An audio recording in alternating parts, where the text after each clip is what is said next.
Shalom.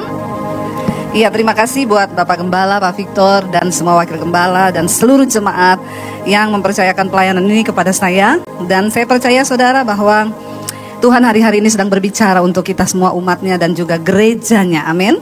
Dan saya yakin kita semua yang datang ke tempat ini pasti kita rindu untuk mendengar suara Tuhan. Yang rindu dengar suara Tuhan, angkat tangan. Yang rindu lihat Debbie Basir, pulang saja. Ya, kita rindu untuk mendengar suara Tuhan. Dan hari ini saudara, saya berdoa apa yang Tuhan taruhkan untuk jemaat di tempat ini, dan kita akan sama-sama, dan saya yakin juga ini menjadi berkat bagi semua karena nanti akan disiarkan secara online. Hari-hari ini kita ada di tengah bangsa yang Bapak Ibu, kita perlu banyak berdoa buat bangsa kita dan juga keadaan hari-hari ini. Ya, memang Alkitab berkata di akhir zaman akan datang masa yang sukar. Tetapi jangan sampai ya sudah memang masa yang sukar, ya lalu kesukaran demi kesukaran terjadi itu karena kesalahan kita. Nah, hari ini kita mau belajar dari satu kisah di dalam Alkitab ya, bagaimana orang Israel itu terus ditegur oleh Tuhan ya lewat nabi-nabi Tuhan. Dan hari ini saya ambil firman Tuhan dari Amos, saudara ya. Amos ini adalah seorang yang dipilih Tuhan untuk menyampaikan pesan Tuhan kepada bangsa Israel. Ya, dan Amos adalah salah seorang, dia peternak domba. Dia bukan dari keturunan nabi atau mengikuti pendidikan nabi pada waktu itu. Tapi Amos ini orang biasa, orang awam yang dipilih Tuhan. Dia seorang peternak domba di Tekoa. Dan dia disuruh Tuhan berbicara kepada Israel pada zaman Usia, Raja Yehuda, saudara. Ya, dan itu dalam zaman Yerobeam, anak Yoas, Raja Israel. 2 tahun sebelum gempa bumi dikatakan di sana. Apa yang Amos sampaikan yaitu teguran, nasihat, dan seruan untuk bangsa itu bertobat kembali kepada Tuhan. Pada waktu di zaman Amos ini ya, keadaan bangsa itu mereka cukup makmur. Ya, mereka itu juga ya kalau dibilang tolak ukur dari kemakmuran itu diberkati Tuhan, disertai Tuhan, ya orang berkata seperti itu. Tapi hari itu keadaan politik di bangsa itu tidak baik-baik saja karena banyak terjadi penyimpangan, orang miskin ditindas ya. Para pejabat hanya memikirkan diri mereka sendiri, banyak yang korupsi, banyak yang ya kurang lebih seperti di bangsa kita lah ya. Ya, ada bensin dioplos ya. Kalau dioplosnya pakai air kelapa agak-agak enak ya saudara ya. Jadi keadaan bangsa itu seperti itu. Belum lagi di dalam rumah Tuhan, saudara. Ya, dari mulai politik, keadaan masyarakat sampai ke rumah Tuhan. Pada waktu itu orang-orang datang ke Betel, ke Gilgal, tempat mereka mempersembahkan korban. Tapi di sana juga terjadi banyak kecurangan, penyembahan berhala di tempat yang harusnya itu menjadi tempat kudus, tapi sudah tidak kudus lagi. Bagaimana mereka memperdagangkan korban dengan harga yang tinggi sehingga orang miskin mau datang beribadah kepada Tuhan itu sangat sulit karena beli korban itu mahal. Mereka nggak bisa mempersembahkan korban untuk menghapus dosa. Semua dinilai dari uang. Bahkan di tempat kudus pun sudah tidak ada kekudusan. Dan mereka masih tetap beribadah pada waktu itu, saudara. Mereka rutin, ya masih beribadah seperti biasanya. Tapi ternyata ibadah mereka itu menjadi ibadah yang jahat. Jadi ternyata ada loh ibadah yang jahat. Ya, ibadah setiap minggu, tapi ibadahnya menjadi ibadah yang jahat. Tapi di HTS semua ibadah yang berkenan, amin. Insya Allah. Dengar dulu khotbah saya ya. Mari kita lihat bersama Amos pasal yang keempat, ayat yang keempat, saudara. Kalau saudara punya Alkitab yang ada judulnya, ada temanya, Amos 4 ayat 4 dikatakan ibadah orang Israel adalah ibadah jahat. Ya, ibadah orang Israel adalah ibadah jahat. Kenapa bisa disebut ibadah jahat, saudara? Nanti kita akan belajar. Ayat 4 dikatakan, datanglah ke Betel dan lakukanlah perbuatan jahat. Ya, padahal Betel itu tempat orang datang beribadah, mempersembahkan korban. Rumah Tuhan Betel itu. Ya, tapi dikatakan Tuhan berfirman lewat Amos, datanglah ke Betel dan lakukanlah perbuatan jahat. Ke Gilgal dan perhebatlah perbuatan jahat. Gilgal juga adalah salah satu tempat. Ya, di mana ketika orang Israel keluar dari tanah Mesir menyeberangi sungai Yordan, mereka tiba di Gilgal dan di situ Tuhan menguduskan mereka, disunat semua orang yang tidak bersunat, dikuduskan umat itu sehingga di situ menjadi satu tempat di mana orang Israel berjumpa dengan Tuhan, beribadah kepada Tuhan dan mereka mempersembahkan hidup yang kudus kepada Tuhan. Tapi hari itu Tuhan berkata lewat Amos, pergilah, datanglah ke Betel, lakukan perbuatan jahat, pergilah ke Gilgal, perhebatlah perbuatan jahat. Kita berdoa saudara, supaya hari-hari ini ibadah kita menjadi ibadah yang berkenan, bukan ibadah yang jahat. Ya, seringkali tanpa disadari. Bawalah korban sembelihanmu pada waktu pagi dan persembahan persepuluhanmu ya pada hari yang ketiga. Bakarlah korban syukur dari roti yang beragi. Ya, dan maklumkanlah persembahan-persembahan sukarela, siarkanlah itu. Sebab bukankah yang demikian kamu sukai, hai orang Israel? Firman demikianlah firman Tuhan Allah. Kenapa ibadah mereka disebut jahat? Karena mereka beribadah tanpa ketaatan kepada Tuhan. Mereka beribadah tapi kejahatannya tetap berjalan. Mulai dari pemerintahannya, imam-imamnya sampai ke umat Tuhan, kelihatan beribadah, tapi kejahatannya jalan terus saudara. Ya, sehingga dikatakan ibadah itu menjadi ibadah yang jahat. Betapa seringnya kita menjadi orang Kristen, kita pun melakukan hal yang sama. Kita ke gereja sih tiap hari Minggu, tapi kepahitan jalan terus, ya, tidak mengampuni. Kita beribadah tiap hari Minggu, tapi kita melakukan hal-hal yang najis, kita bersinah, ya, kita hidup dalam segala macam yang tidak berkenan pada Tuhan. Suami istri berantem, tidak omongan, terus jalan. Tapi hari Minggu ibadah.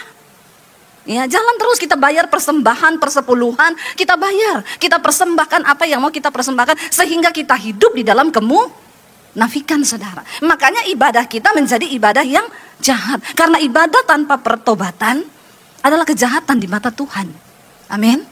Kita belajar hari-hari ini. Ayo kita menjadi orang Kristen yang benar. Kita berdiri di atas bangsa yang sudah seperti ini. Mari kita menjadi orang Kristen yang benar supaya hidup kita diperhitungkan Tuhan di atas bangsa yang jahat seperti ini. Kita harus berdoa saudara. Ya, melihat semua yang ada yang terjadi saudara. Ya, dan ketika mereka itu akhirnya tidak mau bertobat, tadinya mereka bangsa yang makmur, ya, Tuhan menyertai, tapi dosa saudara membuat akhirnya Tuhan tidak berkenan kepada mereka. Kita lihat ayat yang ke-6. Orang Israel tidak mau berbalik kepada Tuhan. Tuhan tegur mereka saudara, karena mereka tidak mau berbalik saudara, tapi tetap tidak mau berbalik. Ayat 6 berkata begini, kita baca sama-sama. Sekalipun aku ini telah memberi kepadamu gigi yang tidak disentuh makanan di segala kotamu, dan kekurangan roti di segala tempat kediamanmu, namun kamu tidak berbalik kepadaku. Tuhan udah tegur bangsa ini. Terjadi kelaparan, punya gigi tapi nggak bisa makan. Ya, bagaimana itu orang kalau punya gigi tapi nggak tersentuh makanan, buat apa saudara? Sia-sia toh? Mending nggak ada gigi tapi bisa makan toh, daripada ada gigi tapi nggak bisa makan. Firman Tuhan bilang, ya, dikatakan, aku telah memberikan kepadamu gigi yang tidak disentuh makanan karena terjadi kelaparan hebat. Tuhan tegur bangsa ini lewat kemerosotan yang terjadi, kelaparan, hidupnya susah. Tapi seringkali orang Kristen itu udah susah hidup sombong lagi ya. Nggak di sini sih, di sana saudara, ya, udah susah sombong, nggak mau tobat datang sama Tuhan, ya. Tapi mereka tidak berbalik, sudah nggak bisa makan, tidak ada makanan, tapi tidak mau berbalik. Banyak orang Kristen sombong, udah miskin, sombong. Bilang kanan kirimu, jangan kau udah miskin sombong lagi ya, bertobat. Ya, udah nggak bisa makan, tetap sombong saudara, nggak mau datang sama Tuhan. Lalu dikatakan, aku pun telah menahan hujan daripadamu. Ketika 3 bulan lagi sebelum panen, aku menurunkan hujan ke atas kota yang satu dan tidak menurunkan hujan ke atas kota yang lain. Kalau tinggal 3 bulan mau panen terus hujan, banjir, kira-kira jadi panen enggak? Enggak saudara. Ya, padi sudah menguning. Ya, tinggal 3 bulan mau dipanen. Itu kan yang kita harapkan, panas kan? Ya, tiba-tiba hujan, udah mulai berbulir, hujan, banjir, pasti gagal panen. Aku telah menahan, dikatakan di sana, aku telah menahan hujan daripadamu. Bahkan Tuhan juga menurunkan hujan, tidak menurunkan hujan ke atas kota yang lain. Ladang yang satu kehujanan, ladang yang lain tidak kena hujan dan menjadi kering. Semuanya gagal saudara. Penduduk 2-3 kota pergi terhuyung-huyung ke satu kota untuk minum air. Bayangkan cuma untuk cari minum, mereka pergi dari satu kota ke kota yang lain sampai terhuyung-huyung. Kira-kira ini keadaan yang enak atau tidak? Enak gak saudara? Nggak enak loh, terhuyung-huyung cuma pengen cari minum. Seringkali orang Kristen sudah hidupnya sulit, tapi tetap nggak mau cari Tuhan sungguh-sungguh. Ya. Penduduk 2-3 kota pergi terhuyung-huyung ke satu kota untuk minum air, tetapi mereka tidak menjadi puas. Namun kamu tidak apa? Berbalik kepadaku. Demikianlah firman Tuhan. Tuhan izinkan gagal panen. Tuhan izinkan usahanya tidak diberkati. Tuhan izinkan makan susah. Tuhan izinkan mau minum aja susah. Semua keadaan menjadi sulit, tapi tetap tidak mau bertobat, mencari Tuhan, saudara. Ya, makanya ibadah mereka menjadi jahat di mata Tuhan. Dikatakan di sana ayat 9, aku telah memukul kamu dengan hama dan penyakit gandum, telah melayukan tanaman-tanamanmu dan kebun-kebun anggurmu, pohon-pohon ara dan pohon zaitunmu dimakan habis oleh belalang. Namun apa? Kamu tidak berbalik kepadaku. Demikianlah firman Tuhan. Udah usahanya bangkrut, ya, tidak ada penghasilan, kehilangan pekerjaan, mau makan aja sulit, tapi tetap nggak mau bertobat, tetap nggak mau hidup menyenangkan Tuhan. Nggak cukup sampai di situ. Bangsa ini udah terhuyung-huyung, saudara. Ayat 10 dikatakan begini, aku telah melepas penyakit sampar ke antaramu. Bukan hanya secara ekonomi dipukul Tuhan, bukan hanya kehilangan pekerjaan, bukan hanya bangkrut, tidak ada penghasilan, juga mengalami keadaan sakit, saudara. Sudah dilepas penyakit sampar ke antaramu seperti kepada orang Mesir. Aku telah membunuh terunamu dengan pedang. Ya, terjadi perang, banyak kematian, saudara. Pada waktu kudamu dijara, aku telah membuat bau busuk perkemahanmu tercium oleh hidungmu. Namun kamu tidak berbalik kepadaku, kata Tuhan. Udah tercium bau bangkai yang menyengat karena kalah perang, saudara. Ya, jangan tunggu sampai terjadi perang. Sekarang kita dengar berita-berita perang, India perang, saudara. Kasihan, udah miskin perang lagi kan. Kasihan loh. Ya, saya membayangkan, saudara. Ya, ayo kita sungguh-sungguh berdoa sehingga dikatakan perkemahan mereka sampai bau busuk, bau mayat, ya, bau jenazah. Ya, sekarang kita lihat berita, saudara, hari-hari ini banyak ditemukan mayat di Indonesia ini. Berita tentang kematian setiap hari itu ada. Orang dibunuh, orang digorok, orang di ini, orang di itu, saudara. Waduh, menakutkan. Kemarin saya baca berita bocah 9 tahun bakar 15 rumah. Karena terinspirasi dari game. Akhirnya dia ketangkap. Orang curiga kok kebakaran. Nggak ada yang tahu. Baru kemarin ketangkap ketika dia mau melakukan aksinya lagi. Ngeri sekali kan, saudara, zaman ini. Terinspirasi dari game online. Bocah 9 tahun bakar 15 rumah di Sukabumi. Ngeri ya. Bayangkan, terinspirasi hal-hal yang jahat. Hari-hari ini setan bekerja itu lewat media, saudara. Makanya pakai media itu sungguh-sungguh untuk dengar firman, untuk membangun hidup kita. Karena dunia ini semakin gila. Saudara sadar nggak? Kita lagi ngomong-ngomong apa, tiba-tiba algoritma kita tuh muncul. Ya, waktu kau lagi ngomong apa, besok muncul. Ya, saya ngomong sama suami saya, kayaknya saya ini ya udah 50 tahun gampang capek sekarang. Kayaknya butuh kolagen apa-apa. Saya ngomong gitu, saya buka IG keluar. Anda butuh kolagen. Apa aja yang saudara omong tuh muncul loh. Kenapa? Ya memang ini zamannya, saudara. Teknologi semakin canggih. Ya, ke depan semua akan digantikan oleh AI. Beberapa gereja di luar negeri sekarang yang khotbah AI. Ya, udah bukan pendeta. Kemarin di Jerman AI khotbah di ini seperti saya gini tapi AI. Lalu orang tanya, Bu, gimana kalau AI sudah khotbah? Ya setidaknya AI itu nggak selingkuh, dia nggak homo toh, nggak KDRT sama istrinya, masih lebih kudus lah daripada pendeta sekarang. Pendeta yang gak bertobat tentunya. Kalau kita di sini bertobat, semua pendeta di HTE bertobat, amin. Makanya saudara juga harus bertobat. Ini keadaan zaman, saudara. Saudara mau atau tidak, dunia ini akan terus berubah dan dia akan menggilas orang yang tidak siap dengan perubahan. Karena dunia ini akan cenderung membawa kita mati dalam iman. Saudara siap atau tidak, ini akan terjadi. Tapi ketika iman kita diperkuat, ya, pengenalan kita akan Tuhan diperkuat, kita hidup dalam pertobatan, maka Yesus berkata, ada satu yang bisa mengalahkan dunia ini adalah apa? Iman kita, saudara, iman yang hidup, ya, yang akan mengalahkan dunia. Kita nggak bisa pakai kepintaran kita untuk kalahkan dunia ini. Oh, AI makin canggih. Sekarang rumah sakit AI kemarin buka loh di Tiongkok, baru buka ribuan semua pasiennya, saudara. Yang operasi itu robot, bukan dokter lagi, bukan. Bayangkan loh, sekarang semua mulai tergantikan oleh kecanggihan teknologi. Teknologi dan canggih, kita nggak pengetahuan kita sudah kurang. Ya, kalau buka media sosial cuma nonton sinetron yang nggak penting, ipar adalah maut. Ya, yang kita nonton yang begitu-begitu, drama Korea. Kita nggak pernah mau tambah nih pengetahuan iman saya apa, ya. Sehingga Dunia berubah dan kita ini tanpa kita sadari kita semakin dirubah oleh dunia, justru menjadi semakin jauh dari Tuhan. Ngeri saudara. Tuhan bilang sudah tercium bangkai, bau busuk, semuanya dimusnahkan, terunanya anak-anak muda aja dibunuh sama Tuhan. Perkemahannya itu jadi timbunan bangkai, tapi kamu tidak berbalik kepadaku.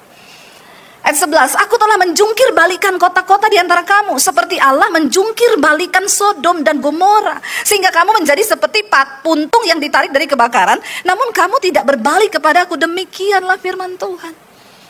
Tinggal puntung ditarik dari kebakaran, itu hampir udah binasa semua. Tapi tetap gak mau balik sama Tuhan, gak mau bertobat. Ini ciri-ciri manusia di akhir zaman, saudara.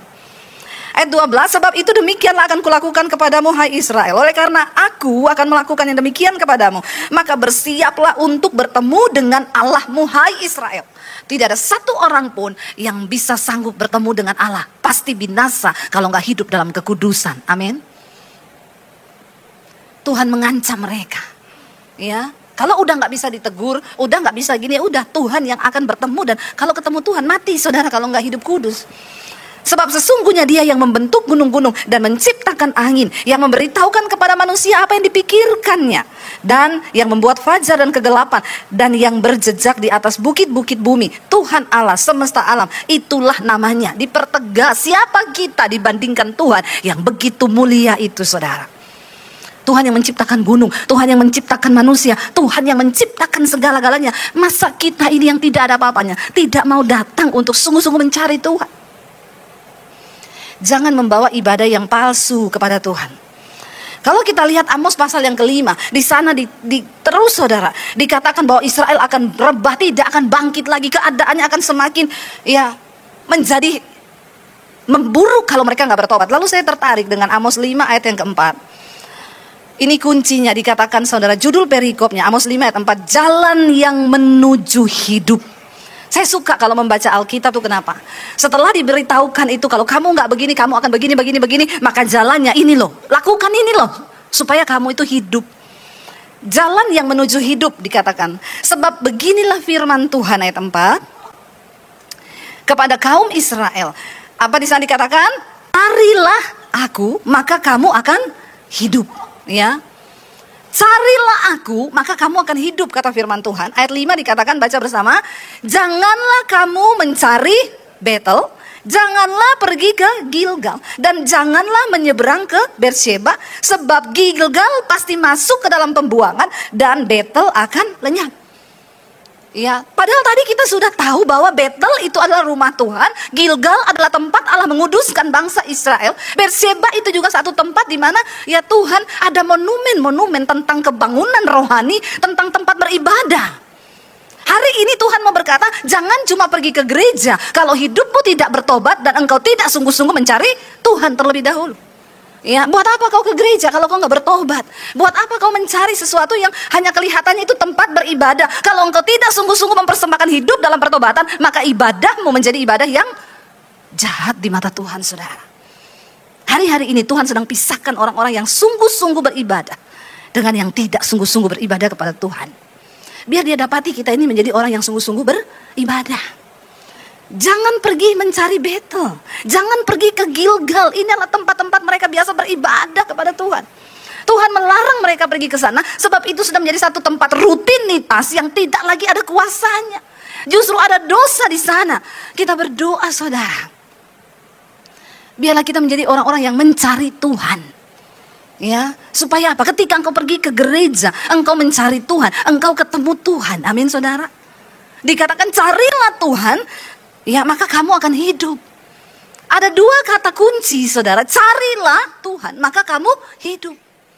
Mencari Tuhan itu artinya apa? Kita cari kehendaknya, kita cari hukum-hukumnya, kita cari peringatannya. Jangan cuma datang ke gereja, tapi kau tidak cari kehendak Tuhan dalam hidupmu. Amin.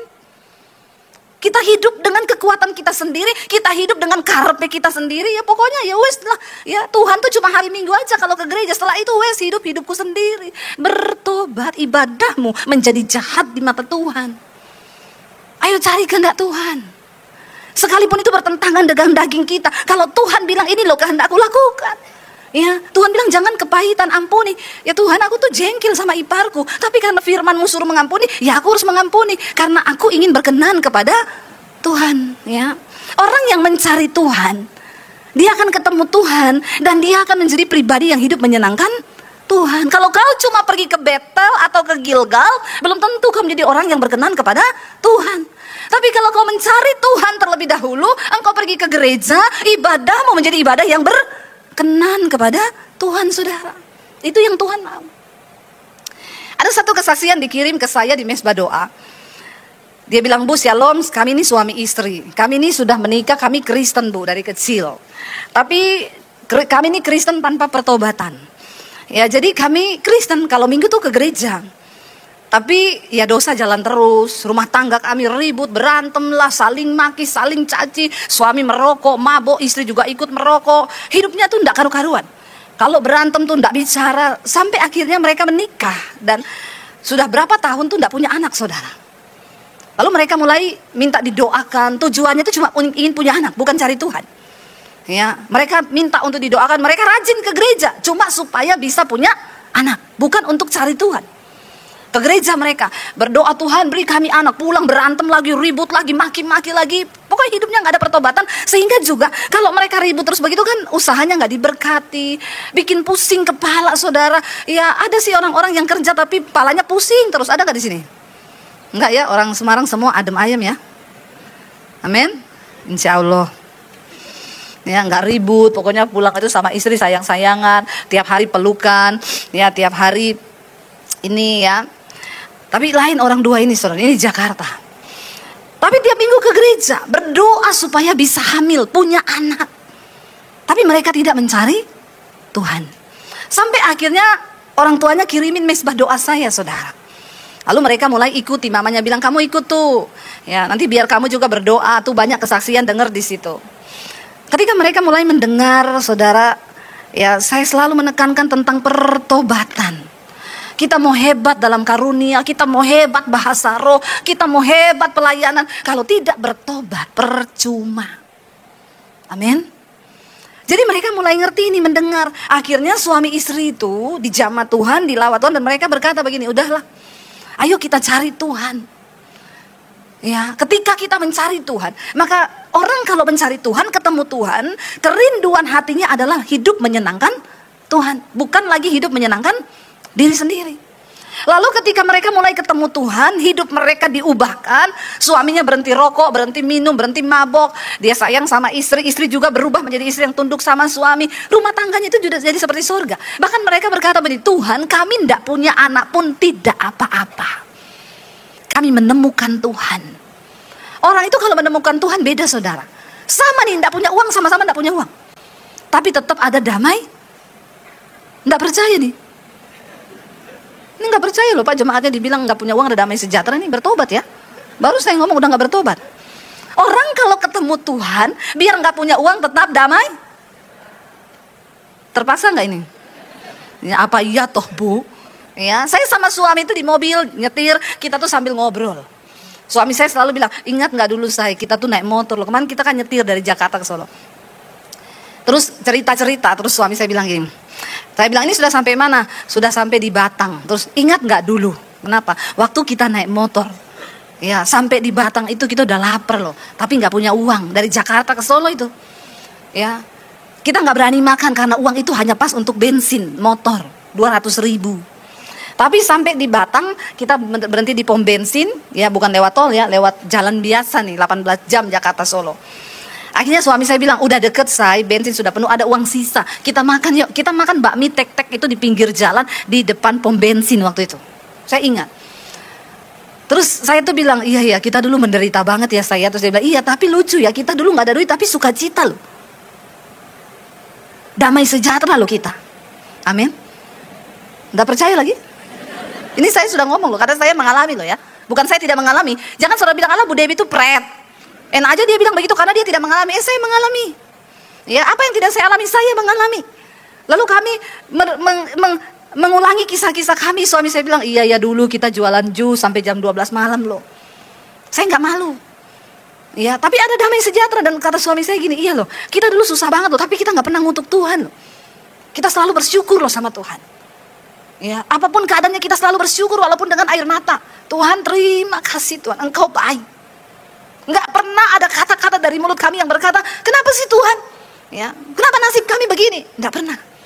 Ya, saya dan suami tadi malam di mobil kita cerita itu, saudara. Ya, akhirnya di mobil kita lagi ngomong lagi, terima kasih Tuhan, Engkau baik.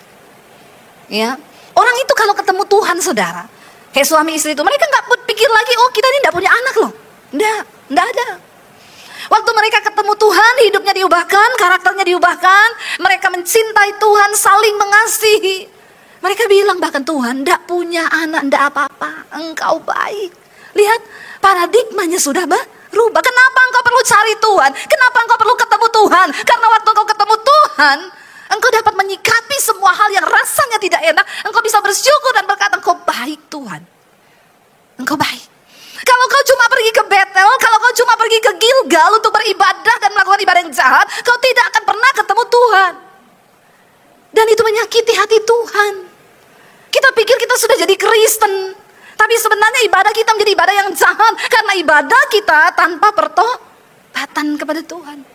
Makanya Tuhan larang, gak usah kamu pergi ke Betel, karena Betel akan dimusnahkan. Gak usah pergi ke Gilgal, karena mereka juga mengalami pembuangan. Tapi cari Tuhan, maka kamu akan hidup. Hidup di sini bicara cuma bukan hidup di dunia ini saja, saudara.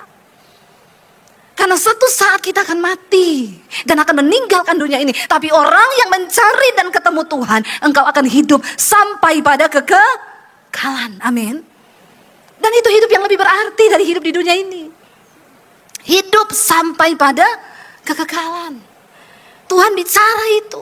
Carilah aku maka kamu akan hidup. Hidup yang, ya kalau ada dulu iklan bilang begini, bikin hidup jadi lebih hidup. Jangan hidup yang biasa-biasa. Tuhan akan membuat hidup kita jadi lebih hidup. Ya itu tadi, gak ada uang tetap suka. Apa iya toh? Lah iya. Itu hidup yang lebih hidup di dalam Tuhan. Nggak punya anak tetap bersuka cita. Dulu marah nyalahin Tuhan, udah coba baik tabung, coba ini keluarin uang banyak, tapi nggak ada hasil. Makin marah sama Tuhan, dugem, mabok, judi, nggak ngerti. Kenapa Tuhan bilang kau harus cari Tuhan? Supaya kalau kau cari Tuhan, hidupmu makin jadi hidup. Ketika mereka ketemu Tuhan, mereka menikmati indahnya dalam Tuhan. Semua orang yang berjumpa Tuhan, mengalami perjumpaan dengan Tuhan Yesus. Saya mendengar mereka semua berkata, seperti saya dulu bilang begini, Tuhan, kenapa nggak dari dulu ya? Kenapa nggak dari dulu? Ayo saudara, bukan materi yang akan membuat kita ini berbahagia. Tapi waktu kita ketemu Tuhan. Ya, dan suami saya tadi malam bilang, dan bahagia kita tuh ya sama loh sama bahagia kita sekarang nih, naik mobil ini dan naik motor dulu tuh sama loh. Kenapa? Karena waktu naik motor saya nyembah Tuhan, naik mobil juga saya nyembah Tuhan. Gak ada yang berubah, cuma keadaan yang berubah, tapi sikap hati tetap sama. Amin saudara. Di motor dulu saya nyanyi, hujan dari Cirebon sampai di Solo, saya nyanyi sambil bercucuran air mata, suka-sukamu Tuhan. Harusnya kan tuh lagu kita goyang ser gitu ya. Tapi saya nangis bercucuran air mata. Ya, kemarin di mobil kita juga nyanyi, saudara. Ya, kita menyembah Tuhan di mobil. Keadaannya tetap sama. Ya, suasana hatinya sama. Cuma dulu saya naik motor, sekarang naik mobil. Itu yang Tuhan bilang, carilah Tuhan supaya kamu hidup. Hidup yang bagaimana? Hidup yang semakin hidup bersama dengan Tuhan, saudara. Tuhan bilang jangan pergi ke sana. Ayat 6, carilah Tuhan maka kamu akan hidup, supaya jangan ia memasuki keturunan Yusuf bagaikan api yang memakan habis dengan tidak ada yang memadamkan bagi Betel. Jangan cuma suka ya beribadah yang kelihatannya ibadah. Di Betel orang datang ke sana, setiap tahun mereka pergi ke sana untuk mempersembahkan korban. Tapi ternyata semua ibadah mereka itu jahat di mata Tuhan. Tuhan lebih tertarik kepada pertobatan daripada korban. Ya, ayo saudara, hidup dalam pertobatan. Ya, ayo kita sungguh-sungguh membangun pertobatan dalam rumah tangga kita. Ya, dulu waktu masih miskin saling mencintai. Udah diberkati jadi kaya semakin saling apa saudara? Ini kayaknya cintanya udah mulai pudar nih jemaat nih. Ya, coba tolong ya, walaupun saudara di Semarang ini tetap ada bersuara juga ya. Saya sudah berkeringat loh ini khotbahnya. Dan saudara diam-diam baik di situ. Ya. Dulu nggak punya duit saling mencintai, sekarang diberkati Tuhan tetap saling. Nah, itu semangat ya, sudah bertobat berarti. Itu loh saudara yang dibilang kita ini harus cari Tuhan supaya hidup. Waktu suami istri itu berbalik mencari Tuhan, mereka nggak peduli lagi soal anak. Sudah tahu tiba-tiba hamil. Semua pergumulan dan doa-doa kita, semua kebutuhan kita di dunia itu hanya akan menjadi bonus yang Tuhan tambahkan waktu kita sungguh-sungguh mencari Tuhan. Makanya Alkitab berkata, Yesus bilang, carilah dahulu kerajaan Allah dan kebenarannya, semua akan ditambahkan kepadamu. Bukan lagi menjadi fokus yang kita cari. Saudara, waktu kau ketemu Tuhan, ada banyak hal-hal supranatural yang tidak pernah terpikir dengan logika otak kita manusia, itu akan dibukakan Tuhan. Seringkali kau akan mendapat berkat, mendapat keuntungan tanpa harus berkeringat. Waktu Tuhan menyertaimu. Waktu engkau mencari Tuhan dan engkau ketemu Tuhan, ada begitu banyak jalan-jalan yang dibukakan secara supranatural oleh Tuhan. Sekarang banyak orang gak percaya lagi hal-hal supranatural. Itu tetap ada. Tuhan kita tetap Tuhan yang sanggup melakukan segala perkara. Kalau kita mau sungguh-sungguh mencari Tuhan. Tapi kalau kau cuma cari Betel, cari Gilgal, ibadah palsu, ibadah jahat setiap hari Minggu, dan kau gak ketemu Tuhan, ya, maka kau tidak akan melihat pintu-pintu yang terbuka. Di akhir zaman ini masa akan semakin sukar, tapi orang yang mencari Tuhan, mereka akan ketemu Tuhan. Dan Tuhan berkata, kamu adalah umat kepunyaanku. Sebab Alkitab berkata Tuhan tahu siapa milik kepunyaannya. Dan orang yang menyebut dirinya kepunyaan Tuhan wajib meninggalkan semua kejahatan. Kalau kita melihat perkenanan Tuhan dalam hidup kita, ayo buang semua hal yang tidak berkenan. Tidak usah kepahitan, buang semua iri hati, buang kedengkian, buang kenajisan, perselingkuhan, hal-hal yang tidak berkenan sama Tuhan. Tinggalkan saudara. Kembali kepada pertobatan dan bilang, Tuhan mampukan aku Tuhan untuk sungguh-sungguh mencari Tuhan. Karena waktu kau ketemu Tuhan, kau ketemu segala-galanya saudara. Apa yang menjadi kebutuhan hidup kita? Ada banyak pintu-pintu yang akan Tuhan bukakan secara supranatural bagi orang-orang yang sungguh-sungguh mencari Tuhan. Kalau saya mau bersaksi saudara, bukan saya tidak mengalami. Kenapa saya bicara dari mimbar ini? Karena saya mengalami kehebatan Tuhan. Saya mengalami pintu-pintu yang dibukakan oleh Tuhan. Saya mengalami terobosan demi terobosan yang Tuhan nyatakan. Waktu kita mau sungguh-sungguh mencari Tuhan, ajarkan anak-anakmu hidup takut akan Tuhan. Ajarkan mereka menghormati Tuhan. Saya selalu bilang sama anak-anak saya, Mami gak bisa lihat hidupmu di luar sana loh. Tapi waktu engkau hidup menghormati Tuhan, kau tidak perlu takut akan perubahan zaman. Memang zaman akan berubah semakin jahat dan dunia akan semakin sukar. Tapi orang yang menghormati Tuhan, yang mencari Tuhan, yang beribadah sungguh-sungguh kepada Tuhan, dia akan mengalami pembelaan dari Tuhan, penyertaan Tuhan, bahkan pemulihan demi pemulihan akan kita alami lewat hidup kita di mana Tuhan menyatakannya. Hari ini saudara, saya tidak tahu apa pergumulan yang sedang saudara hadapi. Tapi kabar baiknya, cari Tuhan supaya kita hidup. Amin. Cari Tuhan agar kita hidup. Jangan hanya terjebak dalam rutinitas kekristenan yang tanpa pertobatan. Pulang dari sini, pulang ya. Tetap berantem, panci melayang, piring melayang, tetap. Ya, apalagi sekarang dunia media semakin mempengaruhi otak, semakin mempengaruhi mindset kita. Selain donatur, dilarang mengatur. Sehingga ibu-ibu kalau suaminya nggak ada duit, kau bukan donatur. Ya, jadi dulu provider. Ya, bertobat ya anak-anak muda, cari jodoh yang ada duit. Ya, nggak cari yang takut Tuhan. Waktu ada Tuhan dalam hidup kita, maka Tuhan akan menjadi provider bagi kita, amin. Dia jadi donatur bagi kita. Saya oke kalau dikatakan selain donatur dilarang mengatur, Tuhan donatur saya. Jadi yang berhak mengatur saya siapa? Tuhan, amin saudara. Supaya hidup kita diberkati, jadikan Tuhan segala-galanya dalam hidup kita.